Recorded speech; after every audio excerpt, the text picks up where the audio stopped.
وذروا ظاهر الإثم وباطنه.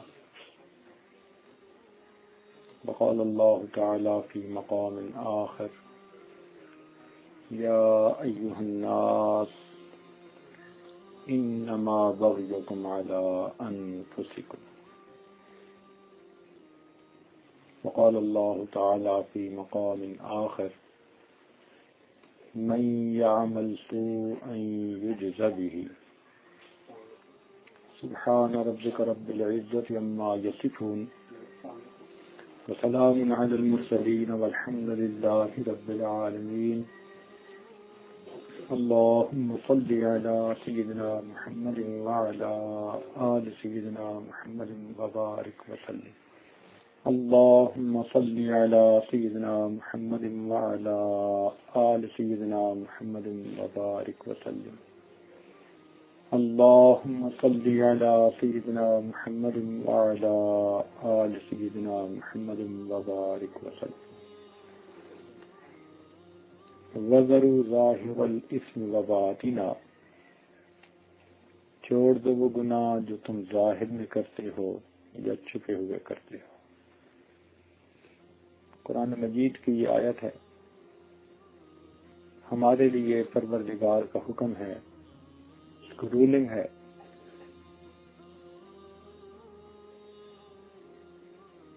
حکم خداوندی ہے.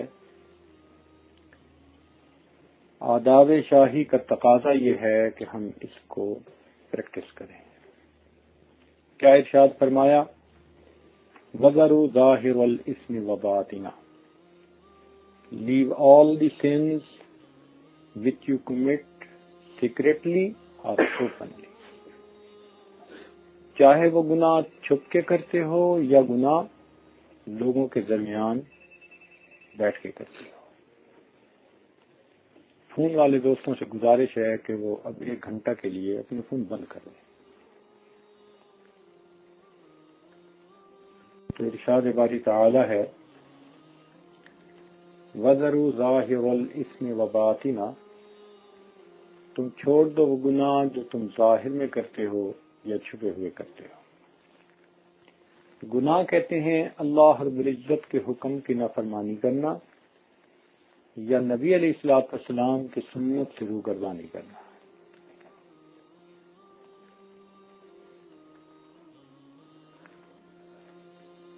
گناہ کی ابتدا کچے دھاگے کی طرح کمزور ہوتی ہے اور گناہ کی انتہا جہاز کے لنگر کی طرح مضبوط ہوتی ہے. کچے دھاگے کو جس طرح ایک بچہ بھی توڑ سکتا ہے، تو ابتدا میں گناہ کو چھوڑنا آسان، اور جب انسان گناہ کرتا رہے تو یہ عادت ایسی ڈیولپ ہو جاتی ہے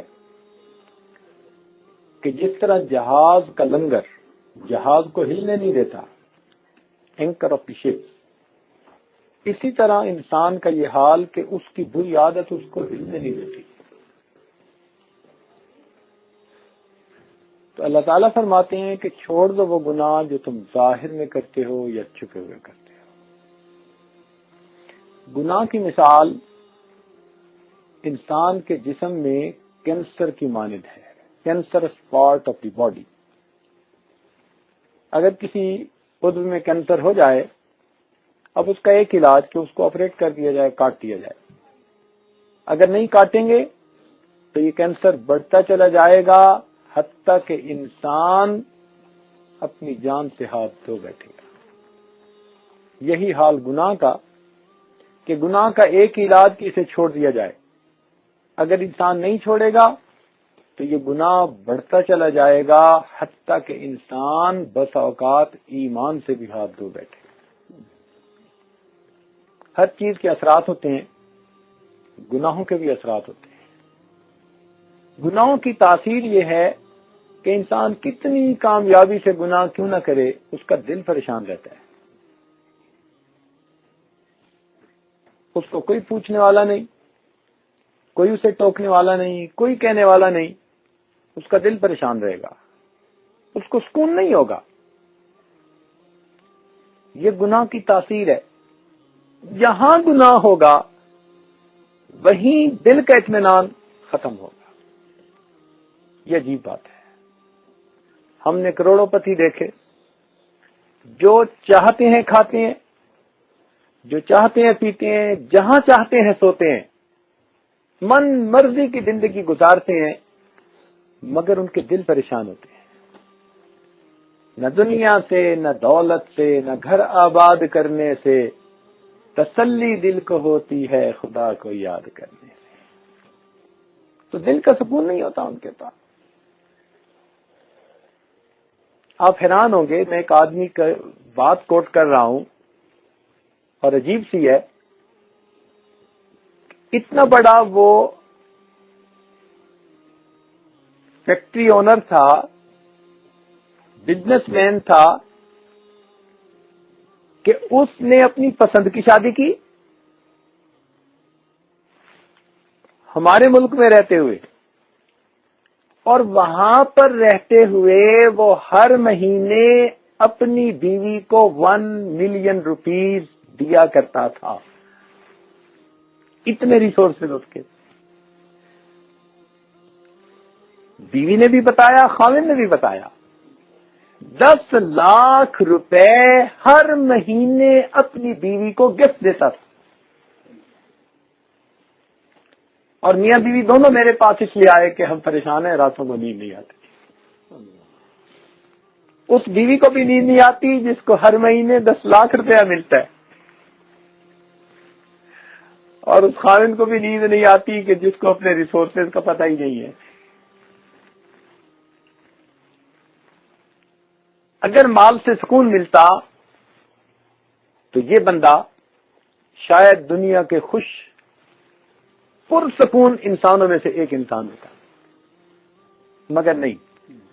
کیونکہ گناہوں بھری زندگی تھی اس لیے دل پریشان. تو گناہوں کی تاثیر یہ ہے، دل کو سکون نہیں ہوتا، ڈپریشن، اتنی گولیاں کھاتے ہیں.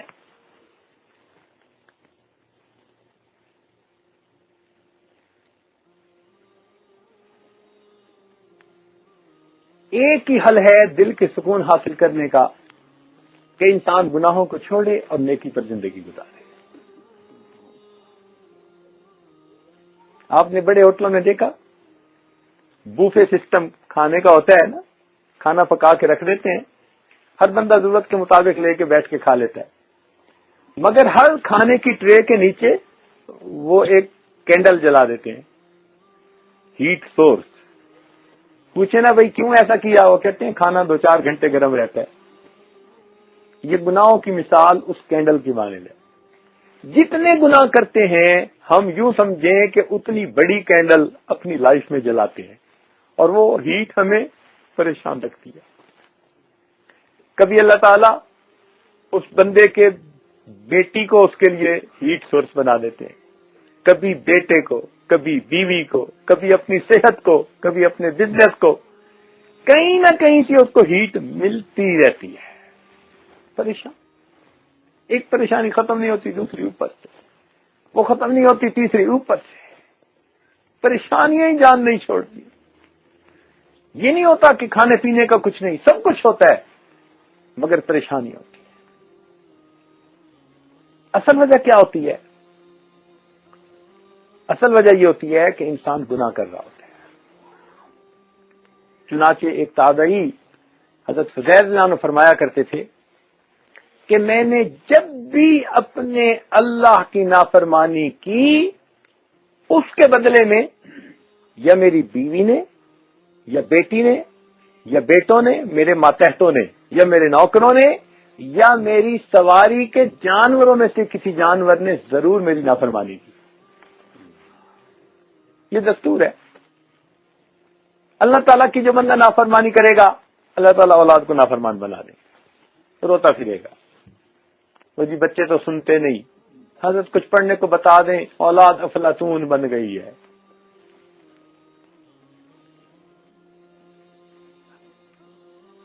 حالت یہ ہوتی ہے کہ بیٹے پھر باپ سے یوں نفرت کرتے ہیں جیسے کوئی باپ سے نفرت کیا کرتا ہے.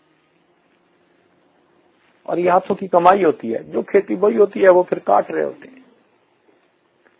تو اللہ رب العزت نے صاف اور واضح لفظوں میں فرما دیا وَذَرُوا ظَاهِرَ الْإِثْمِ وَبَاطِنَهُ، چھوڑ دو وہ گناہ جو تم ظاہر میں کرتے ہو یا چھپے ہوئے کرتے ہو۔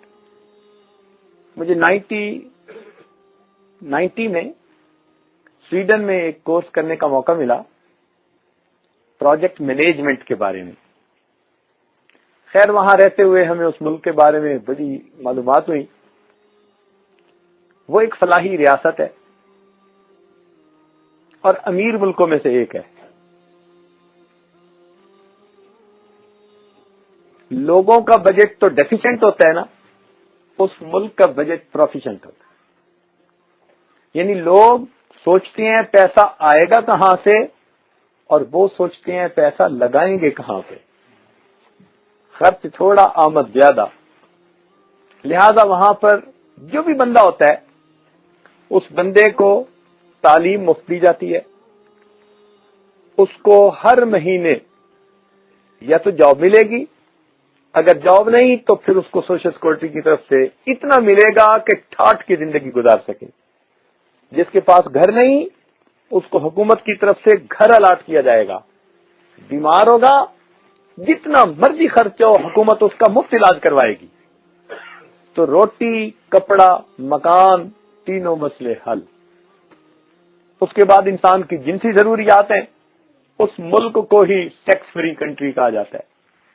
پوری زندگی بچے کو کہیں یہی نہیں فارم پہ لکھنا پڑتا کہ اس کا باپ کون ہے۔ کوئی فارم نہیں پورے ملک میں ایسا کہ باپ کا نام بتانا پڑے۔ اب بتائیے، اس کا مطلب ہے ساری ضروریات پوری ہو گئی۔ اب وہاں کے لوگوں کو بڑا پرسکون ہونا چاہیے نا، لیکن مزے کی بات بتاؤں کہ اس ملک میں خودکشی کرنے کا ریٹ پوری دنیا میں سب سے زیادہ ہے۔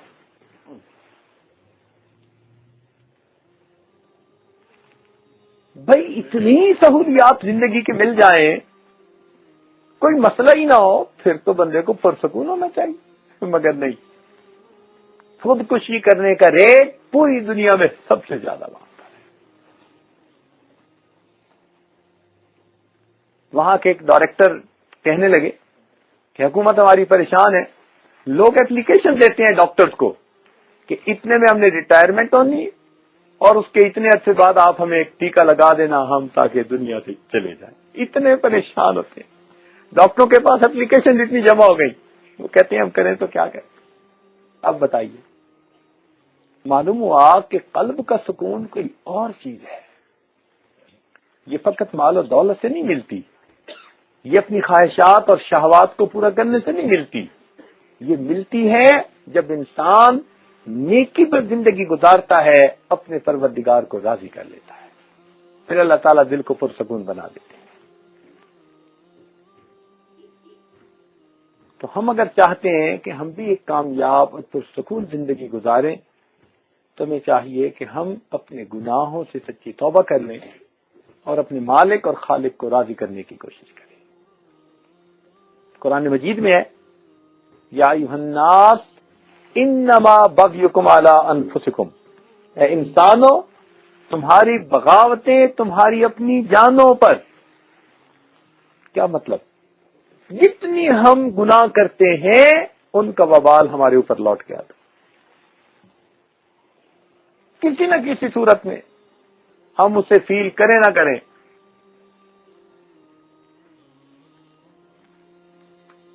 ایک مرتبہ میرے پاس فیصل آباد سے ایک خاتون آئی، گھر والوں نے مجھے پیغام بھیجا، میں اپنے مہمان خانے میں مردوں کے پاس تھا، انہوں نے پیغام بھیجا جی کہ خاتون آئی ہے، کوئی بات کرنا چاہتی ہے، اس نے واپس بھی جانا ہے اور زارو قطار رو رہی ہے جب سے آئی ہے، آپ اس کو ذرا جلدی ٹائم دے دیں۔ تو یہ آج مہمان خانے سے گھر آیا، پردہ تھا، پردے کے پیچھے وہ خاتون بیٹھ گئی، رو رہی تھی اس وقت تک۔ میں نے اس سے پوچھا کہ بی بی آپ کیوں پریشان ہیں؟ وہ کہنے لگی جی کہ میں پہلے تو اپنے بارے میں کچھ آپ کو بتا دیتی ہوں، میرا خاوند انڈسٹریلسٹ ہے، 7 سال پہلے ہماری شادی ہوئی، محل نما اس نے مکان بنایا ہوا ہے، ہماری اس وقت تک اولاد کوئی نہیں ہوئی، مگر یہ میرا پرابلم نہیں ہے، اس لیے کہ خامد مجھ سے خوش ہے، میں خامد سے خوش ہوں، ہم دونوں آپس میں محبتوں بھری زندگی گزار رہے ہیں، تو یہ پرابلم نہیں ہے۔ اور کہنے لگی گھر کے تمام اخراجات خامد نے اپنے ذمہ لیے ہوئے ہیں، کچن کا خرچہ، گیس کا خرچہ، بلوں کا خرچہ، ڈرائیوروں کا خرچہ، گاڑیوں کا خرچہ، جتنے گھر کے خرچے ہیں سب میرا خامد خود ادا کرتا ہے۔ میرا پرابلم یہ ہے کہ میرا خامد مجھے میرے ذاتی خرچے کے لیے ہر مہینے 50,000 روپیہ دیتا ہے اور میں پریشان ہوں، میرے خرچے پورے نہیں ہوتے۔ آج سے 10 سال پہلے کی بات، پاکستان میں جہاں اتنی سستی چیزیں ہیں، جہاں 10 فیملی ممبر لوگ جو ہیں وہ 5,000 تنخواہ پہ گزارا کرتے ہیں، وہ پریشان ہے میرے پرسنل خرچے کے لیے۔ میرا خاوند ہر مہینے 50,000 روپیز دیتا ہے، میں پریشان ہوں، میرے خرچے پورے نہیں ہوتے، اور اس نے رونا شروع کر دیا۔ میرے جیسی تو پریشان عورت کوئی ہوگی۔ خیر ہم نے بھی چند منٹوں سے رونے دیا، جب ذرا محسوس ہوا کہ ماشاءاللہ خاصی دیر اس نے رو لیا، پھر اسے سمجھایا کہ بیوی ذرا بات سنو، بات یہ کہ آپ کی زندگی کی جو ترتیب بنی ہوئی ہے نا، کہ بے پردگی کی زندگی، نمازوں کی پرواہ نہیں، پردے کی پرواہ نہیں، فلاں کی پرواہ نہیں، اپنی منمانی کی زندگی، اس زندگی میں آپ کو سکون نہیں مل سکتا۔ آپ کا خامد آپ کو 50,000 کی بجائے 5 لاکھ بھی دینا شروع کر دے، نہیں۔ میں نے اسے بھی کوٹ کیا، میں نے کہا میرے پاس ایسی خاتون بھی آئی کہ جسے ہر مہینے 10 لاکھ ملتے تھے اور وہ بھی پریشان تھے۔ کہنے لگی جی پھر سکون مل کیسے سکتا ہے؟ میں نے کہا اس کا طریقہ یہ ہے کہ آپ پچھلے گناہوں سے توبہ کر لیں اور آئندہ نیکوکاری کی زندگی گزارنے کا دل میں ارادہ کر لیں، پھر دیکھنا آپ کے دل کو سکون ملے گا۔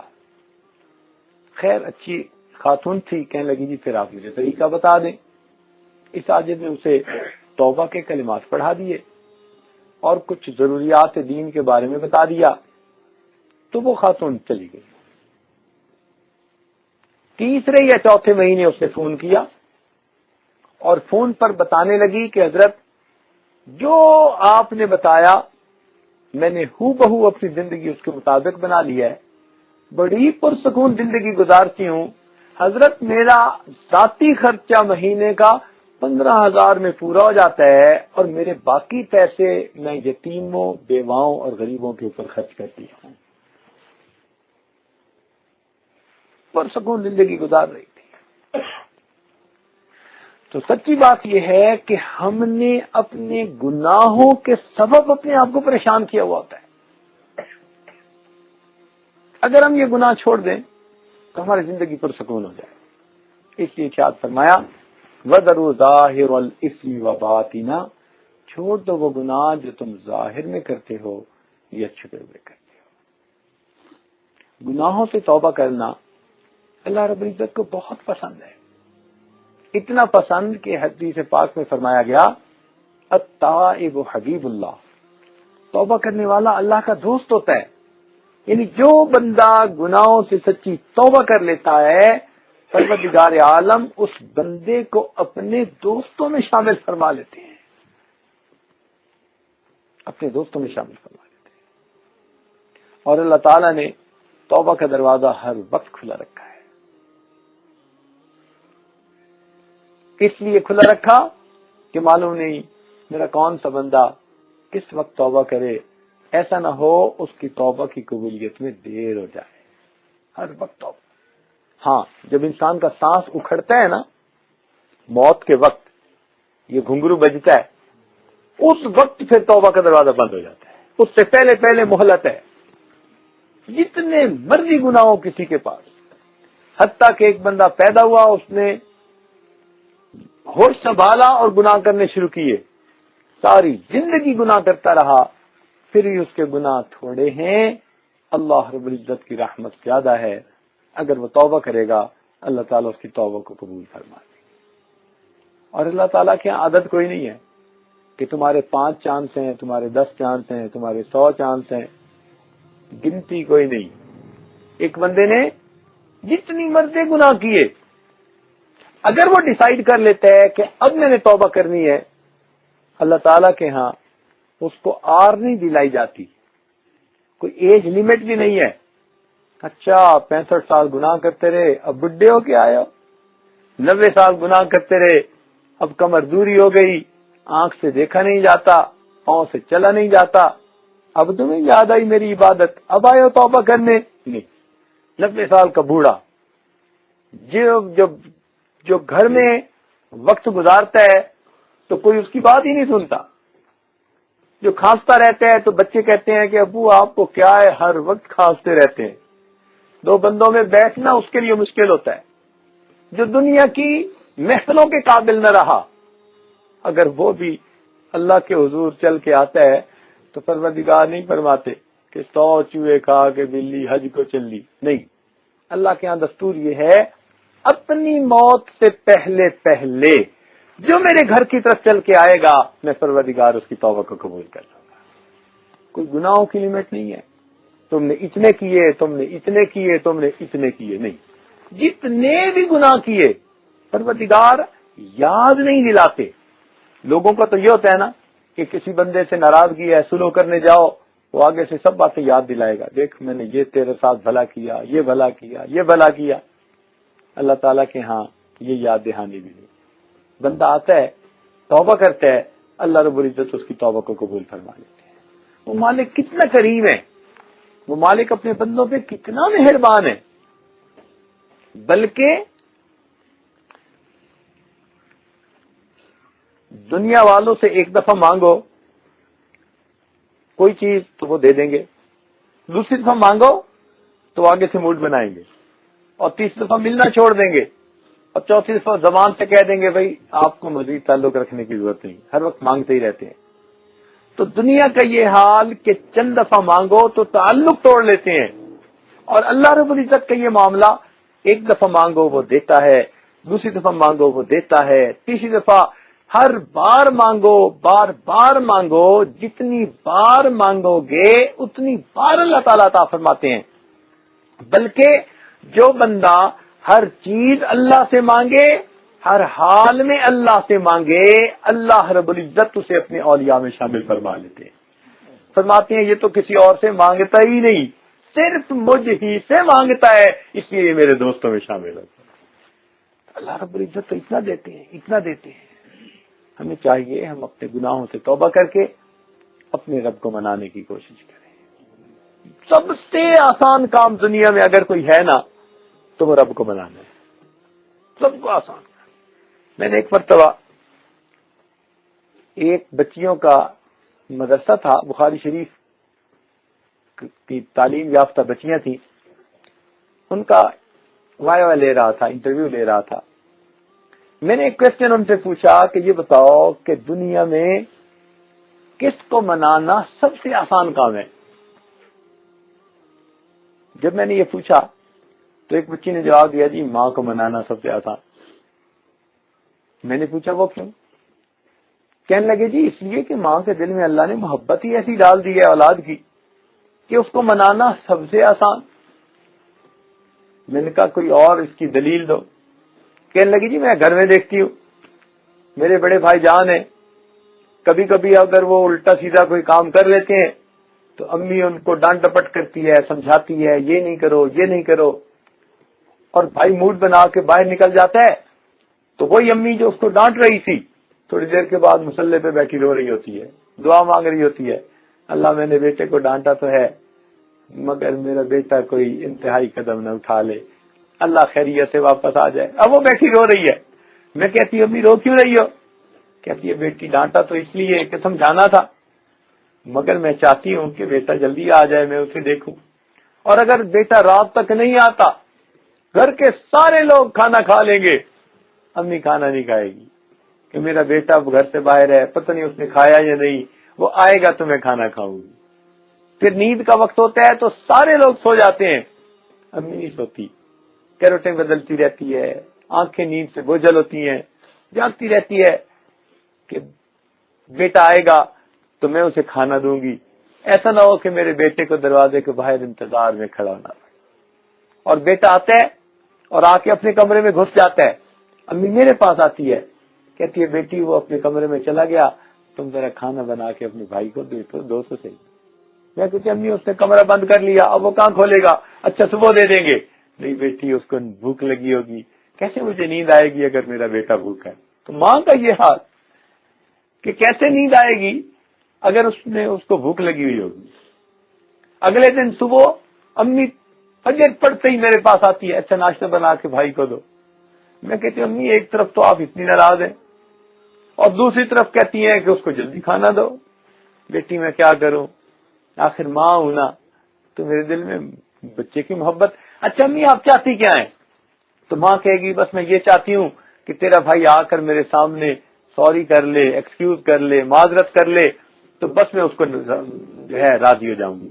اب بتائیے کہ جو ماں انتظار میں ہے کہ بچہ آ کے صرف کہہ دے امی مجھ سے غلطی ہوئی، وہ پہلے ہی تیار ہے معاف کرنے کے لیے، تو اس ماں کو منانا کتنا آسان ہے۔ آ کے اتنا ہی کہہ دینا امی مجھ سے غلطی ہوئی، وہ پہلے ہی تیار ہے معاف کرنے کے لیے۔ اور میں نے کہا کہ اچھا اگر اتنی ماں ناراض ہے کہ اس کے سوری کرنے پر بھی معاف نہیں کرتی، پھر کہنے لگی جی اگر بھائی آ جائیں معافی مانگ لیں اور امی پھر بھی معاف نہ کرے، تو اگر بھائی امی کے پاؤں پکڑ لینا تو یہ تو ہو ہی نہیں سکتا امی معاف نہ کرے، اسی وقت میلٹ ہو جائے گی اور ماں معاف کر دے گی۔ میں نے کہا اچھا اتنی ناراض کہ پھر بھی معاف نہیں کرتی، پھر بتائیں۔ کہنے لگے جی اگر اتنی امی ناراض ہو کہ پاؤں پکڑنے پہ بھی نہیں مانی، تو اگر بھائی معافی مانگتے ہوئے اس کی آنکھوں سے آنسو نکل آئے، امی کبھی برداشت نہیں کر سکتی، اسی وقت اپنا دوپٹہ لے گی اور بھائی کے آنسو پوچھے گی، کہے گی بیٹا رو نہیں، چل میں نے تجھے معاف کر دی۔ تو معلوم ہوا کہ ماں کو اتنی محبت ہوتی ہے، ایک آنسو اگر بیٹے کی آنکھ سے ٹپکے تو ماں کا دل پسیج جاتا ہے، جتنی ناراض ہو وہ معاف کر دیتی ہے۔ یہ ماں کی ممتا بھی عجیب چیز ہوتی ہے، عجیب چیز ہوتی ہے۔ اللہ اکبر، اللہ اکبر۔ میں آپ کو ایک سچا واقعہ سناؤں، قریب کے شہر کا واقعہ ہے، دیہات کا واقعہ ہے۔ ایک نوجوان تھا، دیہات کا رہنے والا، اللہ کی شان دیکھیں، پڑھ لکھ گیا، اچھی نوکری مل گئی انجینئر کی۔ اب شہر میں رہتے ہوئے اس کو کوئی کسی جگہ رشتہ پسند آ گیا، اس نے اپنی بات چلائی اور شہر کی اس لڑکی سے اس کا نکاح ہو گیا۔ والدین بوڑھے تھے اور یہ ان کا اکلوتا بیٹا۔ اب جب شادی پسند کی ہو گئی تو اس نے شہر میں رہنا شروع کر دیا۔ کبھی کبھی یہ دیہات میں اپنے ماں باپ کو ملنے جاتا، بیوی ایسی کہ وہ اس پر بھی ٹوکتی، اتنی دیر لگا کے کیوں آئے۔ اب بہت کم جاتا ماں باپ کے پاس، تھوڑا بہت خرچہ دے دیتا، باقی پسند کی شادی تھی تو ادھر سارا کچھ اس کی ضروریات پوری کرنی پڑتی۔ خیر اب اس کا تعلق اپنے والدین سے بہت ہی زیادہ ڈائلیوٹ ہو گیا، بہت ہی زیادہ کمزور ہو گیا۔ اسی دوران اس کو سعودی عرب سے آفر آ گئی، یہ وہاں چلا گیا۔ اب وہاں جا کے تو بالکل ہی پیچھے کا خیال ہی نہیں، نہ کبھی خرچہ بھیجتا اور نہ پتہ کرتا، بوڑھے والدین اپنے حال میں زندگی گزار رہے ہیں۔ اسی حال میں یہ 13 سال سعودی عرب میں رہا۔ اب وہاں رہتے ہوئے اس کو اتنا شوق ہوا کہ یہ ہر سال بیوی بچوں کے ساتھ حج کرتا۔ جب اس نے 13واں حج کیا نا تو کھڑا رو رہا تھا۔ ایک عالم اسے ملے، یہ اس عالم کو بتاتا ہے کہ حضرت میں بہت پریشان ہوں۔ کہا کیوں؟ کہنے لگا 13 حج کیے، ہر سال حج کرنے کے ہفتہ کے اندر اندر میں خواب دیکھتا ہوں جیسے کوئی مجھے کہتا ہے کہ تیرا حج قبول نہیں ہوا، اور اس دفعہ میں 13واں حج کر چکا ہوں اور پھر مجھے کہا گیا کہ تیرا حج قبول نہیں ہوا، میں پریشان ہوں۔ ان بزرگوں نے کہا کہ اچھا اگر حقوق اللہ تو پورے کر رہا ہے تو حقوق العباد دیکھ، کہیں ایسے تو نہیں کہ اس میں کوتاہی کر رہا ہو۔ اب اس نے حالات سنا، اس نے کہا میں نے تو بالکل ہی والدین سے تعلق توڑ لیا، نہ ان کو کوئی خرچہ، نہ ان کی خیر خبر، کوئی اتا پتہ ہی نہیں ہے۔ ان کا میاں جاؤ پھر پہلے ان کو منا لو، تب تیری باتیں قبول ہوں گی۔ یہ اپنے گھر آیا، بیوی کو حالات سنائے، کہنے لگے میں جاتا ہوں، میں ان کی خیر خبر پوچھ کے آتا ہوں۔ خیر ملک میں آیا، اب جب اپنی بستی کے قریب پہنچا نا، اس کو تو یہ بھی پتہ نہیں تھا کہ وہ زندہ بھی ہیں یا نہیں، 13 سال گزر گئے تھے۔ اب اس نے ایک نوجوان سے پوچھا کہ بھائی وہ فلاں لوگ کس حال میں؟ اس نے کہا جی وہ ان کو پہچانتا نہیں تھا، 13 سال جو گزر گئے تھے۔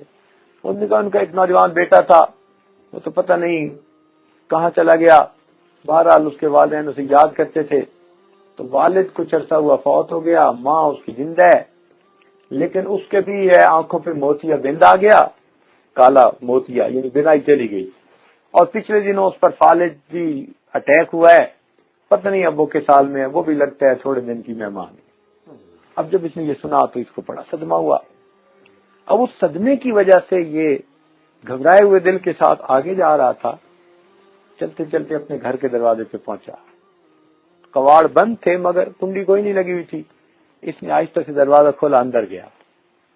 جب اندر گیا تو کیا دیکھا کہ چارپائی بچھی ہوئی ہے اور اس کی والدہ ہڈیوں کا ڈھانچہ، وہ لیٹی ہوئی ہے۔ یہ قریب گیا کہ میں دیکھوں کہ امی سوئی ہوئی ہے، یہ جاگی ہوئی ہے۔ جب قریب گیا تو دیکھا کہ وہ نہ کچھ ہونٹ ہل رہے ہیں اور کوئی بات کر رہی ہے۔ اس نے کہا پتہ نہیں کیا پڑھ رہی ہے۔ اس کو یہ تو پتہ چل گیا تھا کہ اس کو نظر کچھ نہیں آتا۔ اب یہ آہستہ قدموں کے ساتھ گیا اور بالکل قریب جا کے بیٹھ گیا۔ اس نے قریب جا کے سنا، اس کی ماں اپنے اللہ سے دعا مانگ رہی تھی اور کہہ رہی تھی اللہ میرا خامد تو دنیا سے چلا گیا، اب ایک ہی بیٹا ہے وہ بھی مجھ سے دور ہے، میرے مالک میرے اس بیٹے کو واپس بھیج دینا تاکہ جب میں مروں تو مجھے قبر میں اتارنے والا کوئی تو میرا محرم ہو۔ 13 سال گزر گئے، 13 سال کے بعد بھی ماں مایوس نہیں، پھر بھی دعا مانگ رہی ہے، اللہ خامد تو میرا چلا گیا، ایک ہی بیٹا ہے میرے پاس، اسے بھیج دینا، جب میں مروں تو مجھے قبر میں اتارنے والا کوئی تو میرا محرم۔ جب اس نے یہ سنا تو کہنے لگا اماں میں آپ کا بیٹا آ گیا ہوں۔ تو ماں نے حیران ہو کر بیٹی تم آ گئے ہو؟ اس نے شفقت سے اس کے سر پہ ہاتھ پھیرا۔ اللہ کی شان، اسی وقت اس ماں کو ہارٹ اٹیک ہوا اور بیٹے کی آنکھوں کے سامنے اس نے جان دی۔ خیر یہ نوجوان اس کے کفن دفن سے فارغ ہوا، ماں سے معافی تو مانگ ہی لی تھی، واپس آیا۔ اگلے سال اس نے پھر حج کیا۔ جب 14واں حج کیا تو 14ویں حج کے بعد اس نے خواب دیکھا، کوئی کہنے والا کہہ رہا تھا کہ اللہ تعالیٰ نے تیرے اس عمل کی برکت سے یہ حج بھی قبول کر لیا اور پچھلے 13 حجوں کو بھی قبول کروا لیا۔ تو بتانا مقصد یہ تھا کہ ماں کا تعلق تو ایسا ہوتا ہے۔ تو وہ بچی کہنے لگی جی سب سے آسان ماں کو منانا، لیکن میں نے اسے سمجھایا کہ ایک ہستی ایسی ہے کہ اس کو منانا اس سے بھی زیادہ آسان ہے، تو وہ بڑی حیران ہو گئی، کہنے لگی جی ماں سے بھی منانا آسان ہے؟ میں نے کہا ہاں، ماں کو بھی منانا ہو نا تو چل کے جانا پڑے گا، ماں کو بھی منانا ہو تو منہ سے معافی مانگنی پڑے گی، ہاتھ سے پاؤں پکڑنے پڑیں گے، کچھ نہ کچھ ظاہر کرنا پڑے گا کہ میں معافی مانگنا چاہتا ہوں۔ مگر ایک ذات ایسی ہے، انسان کہیں چل کے نہ جائے، زبان سے کچھ نہ بولے، فقط اپنے دل میں اپنے گناہوں پہ اگر نادم اور شرمندہ ہو جائے، وہ دل کی ندامت کو قبول کر کے اس کے پچھلے سب گناہوں کو معاف فرما دیتے۔ چنانچہ حدیث پاک میں آتا ہے الندم توبۃ، جب بھی کوئی بندہ اپنے دل میں گناہوں پہ نادم ہوتا ہے، اللہ تعالیٰ اس کے دل کی ندامت کو قبول فرما کے توبہ قبول فرما لیتے۔ تو اللہ تعالیٰ کو منانا کتنا آسان ہے، سب سے آسان اللہ تعالیٰ کو منانا۔ اس لیے ہم اپنے پچھلے گناہوں سے سچی توبہ کر کے آئندہ نیکوکاری کی زندگی گزارنے کا دل میں عہد اور ارادہ کر لیں۔ رب کریم مہربان ہے، وہ یقیناً گناہوں کو معاف فرما دے۔ اس لیے فرمایا اے میرے بندے، اگر تیرے گناہ آسمان کے ستاروں کے برابر ہیں. اگر تیرے گناہ ساری دنیا کے سمندروں کے پانی کے قطروں کے برابر ہیں، اور اگر تیرے گناہ ساری دنیا کے درختوں کے پتوں کے برابر ہیں، اگر تیرے گناہ ساری دنیا کی ریت کے ذرات کے برابر ہیں، میرے بندے تیرے گناہ تھوڑے ہیں، میری رحمت زیادہ ہے، تو آ کے توبہ کرے گا، میں پھر بھی تیری توبہ کو قبول کر لوں گا. اس سے آگے بڑھ کے بات کہی، فرمایا میرے بندے تو نے توبہ کی پھر توڑ بیٹھا، پھر توبہ کی پھر توڑ بیٹھا، پھر توبہ کی پھر توڑ بیٹھا. 100 بار اگر توبہ شکستی بازا، تو نے 100 دفعہ توبہ کی، 100 دفعہ توڑ بیٹھا، میرا در اب بھی کھلا ہے، تو آ کے توبہ کر لے، میں تیری توبہ کو قبول کر لوں. تو میرے دوستو، اگر اللہ تعالیٰ توبہ قبول کرتے ہوئے نہیں تھکتے تو ہم توبہ کرتے ہوئے کیوں تھک جاتے ہیں؟ جب وہ پروردگار توبہ قبول کرتے نہیں تھکتا، ہم توبہ کرتے ہوئے کیوں تھک جاتے ہیں؟ ہمیں بھی چاہیے ہم اپنے گناہوں سے سچی توبہ کر کے آئینہ نیکوکاری پرہیزگاری کی زندگی گزارنے کا ارادہ کریں، تاکہ رب کریم ہم سے راضی ہو جائیں، دنیا آخرت کی ہماری زندگی سنور جائے. وآخر دعوانا ان الحمد للہ رب العالمین.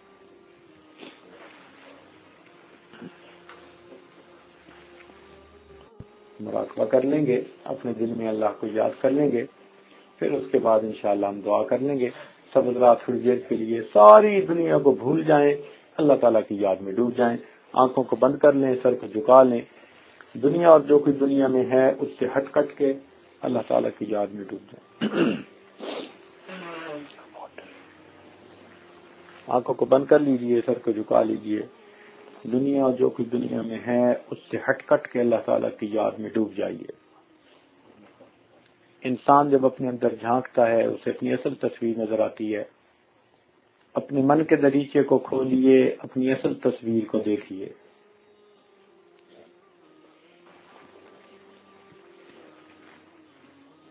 انسان جب اپنے اندر جھانکتا ہے اسے اپنی اصل تصویر نظر آتی ہے.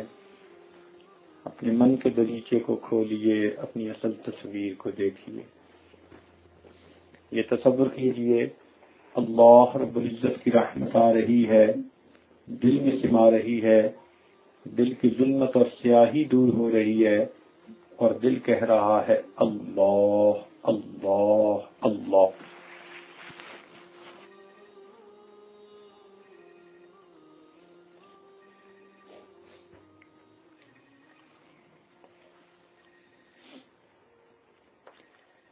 Wash all the filth away and change my dead heart. Make me alive again, give me a fresh start. Wash all the filth away and change my dead heart. Make me alive again, give me a fresh start. So change my heart, please, and wash the filth away. Don't leave me drowning here alone and astray. So change my heart, please, and wash the filth away. Don't leave me drowning here alone and astray. I spent my life running away from you, and now I have nowhere to turn except you.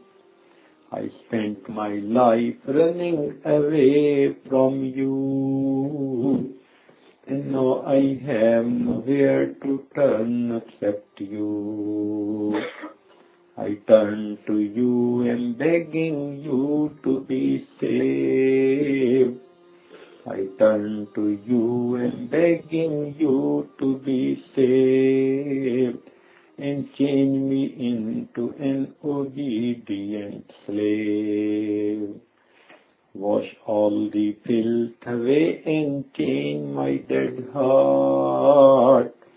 Make me alive again, give me a fresh start. I have been doing all my life what I crave. Shaitan and nafs have always had me enslaved. I have been doing all my life what I crave.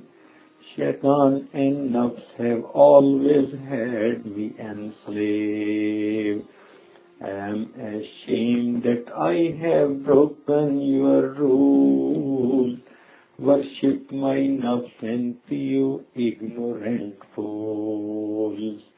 But now I know the path leading me to thee. I bow to you, am asking you to help me. But now I know the path leading me to thee. I bow to you, am asking you to help me. Wash all the filth away and change my dead heart. Make me alive again, give me a fresh start. Wash all the filth away and change my dead heart. Make me alive again, give me a fresh start.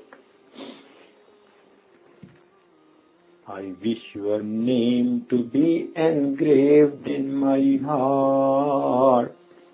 I wish your name to be engraved in my heart.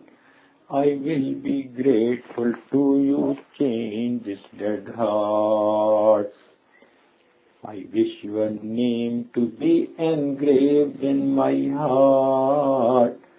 I will be grateful to you, change this dead heart. My heart is darkened, so my eyes remain dry. Hypocrisy and hubris won't let me cry. My heart is darkened, so my eyes remain dry. Hypocrisy and hubris won't let me cry. I'm at your door and begging you, let me in. I'm at your door and begging you, let me in.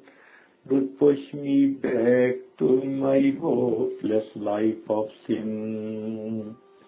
I'm at your door and begging you, let me in. Don't push me back to my hopeless life of sin. So change my heart and forgive my sins this day. Don't leave me drowning here alone and astray. Wash all the filth away and change my dead heart. Make me alive again, give me a fresh start.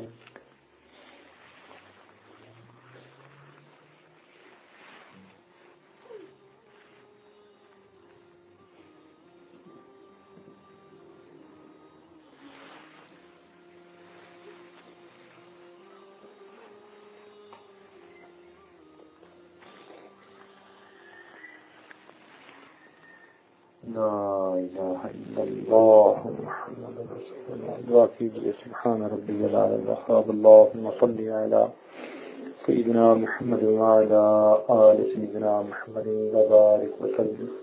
ربنا ظلمنا انفسنا وان لم تغفر لنا وترحمنا لنكونن من الخاسرین.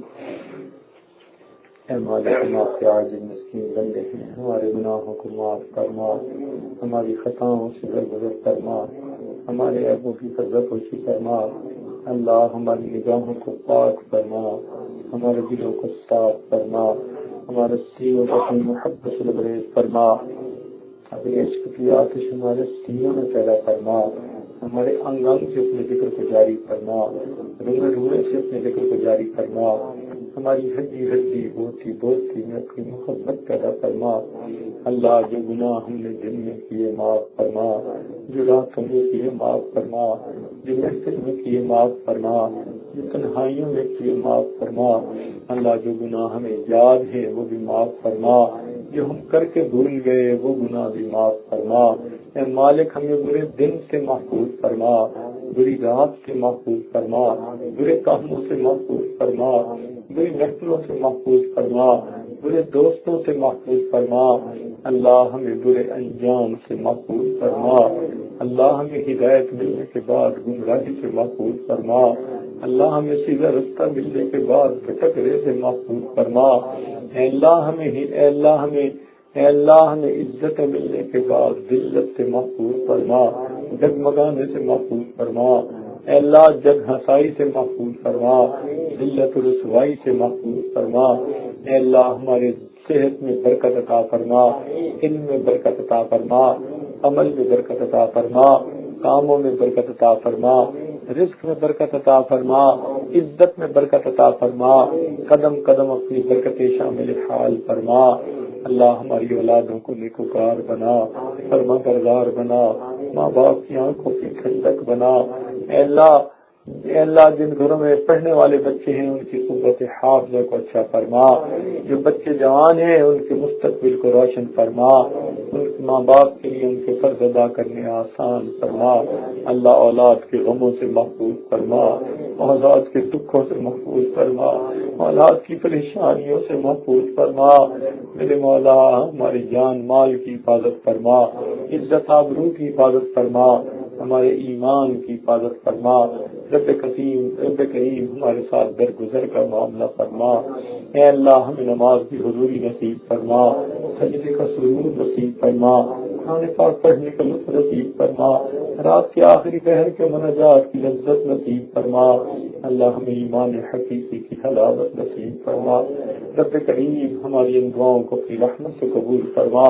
اے اللہ کتنے مرد ہیں اور عورتیں ہیں دور دور سے چل کے آئے ہیں، اللہ ان کے دل کی ہر نیک تمنا کو پورا فرما، نیک مقاصد میں کامیابی عطا فرما۔ اے اللہ نیک مقاصد میں کامیابی عطا فرما، الجھے ہوئے کاموں کو اپنی رحمت سے سلجھا اور اٹکے ہوئے کاموں کا ہونا آسان فرما۔ رب کریم ہمارے ساتھ درگزر کا معاملہ فرما۔ اے اللہ ہمیں گناہوں سے نجات عطا فرما، ہمارے نفس کو نفس مطمئنہ بنا، نفس شیطان کے مکر و فریب سے محفوظ فرما۔ اللہ ہم بگڑے ہوئے ہیں ہماری اصلاح فرما، اللہ ہم بکھرے ہوئے ہیں، اللہ ہمیں ایک مرکز کی طرف مرکوز فرما، نیکی تقوی کی زندگی نصیب فرما، اپنی رضا والی زندگی نصیب فرما، اخلاق حمیدہ والی زندگی نصیب فرما۔ اللہ ہمیں فتنوں سے محفوظ فرما، آزمائشوں سے محفوظ فرما، ہم امتحانوں کے قابل نہیں، اللہ ہمیں امتحانوں سے محفوظ فرما۔ رب کریم رحمتوں کا معاملہ فرما۔ اے اللہ ہمیں بار بار اپنے گھر کا دیدار عطا فرما، اپنے محبوب کے در کی حاضری نصیب فرما۔ رب کریم امت مسلمہ کو عزت رفتہ نصیب فرما، جہاں جہاں مسلمان پریشان ہیں اللہ سب کی پریشانیوں کو دور فرما۔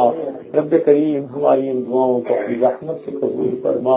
اے اللہ جب بندے پریشان ہوتے ہیں، اے اللہ جب بچہ پریشان ہوتا ہے ماں باپ کی طرف دوڑتا ہے، جب بندے پریشان ہوتے ہیں پروردگار کی طرف لوٹتے ہیں۔ اے بے قدروں کے دستگیر، اے ٹوٹے دلوں کو تسلی دینے والے، اے خالی جھولیوں کو بھر دینے والے، اے گنہگاروں پر رحمت کی چادر ڈال دینے والے، اللہ ہمارے ساتھ بھی رحمتوں کا معاملہ فرما۔ اے اللہ ہمارے طرف کی کرم کی نظر فرما۔ اے اللہ تیری ایک نگاہ کی بات ہے، میری زندگی کا سوال ہے، ایک رحمت کی نظر ڈال دیجئے، ہمارے گناہوں کو دھو دیجئے اور ہمیں بھی اپنے اولیاء میں شامل فرما لیجئے۔ اے اللہ ہمارے والدین عزیز اقارب مشائخ کی دنیا سے فوت ہو چکے ان کی مغفرت فرما، جن کی آپ نے مغفرت کر دی کو ان کے اعلیٰ درجات عطا فرما۔ اے اللہ جن لوگوں نے ہمیں دعاؤں کے لیے پیغامات دیے، یہ جن کے ہمارے اوپر حقوق آتے ہیں، یہ جو ہم سے توقعات رکھتے ہیں، ان سب کو نیک دعاؤں میں شامل فرما اور قیامت کے دن ان کے حقوق سے دوش فرما۔ اے اللہ یہاں جتنے بھی احباب موجود ہیں، یہ دور مستورات تک آواز جا رہی ہے، اللہ سب کی دلی نیک تمناؤں کو پورا فرما۔ ربنا تقبل منا إنك أنت السميع العليم تب علينا إنك أنت التواب الرحيم صلى الله تعالى على حبيبه سيدنا محمد وآله وأصحابه أجمعين برحمتك يا أرحم الراحمين.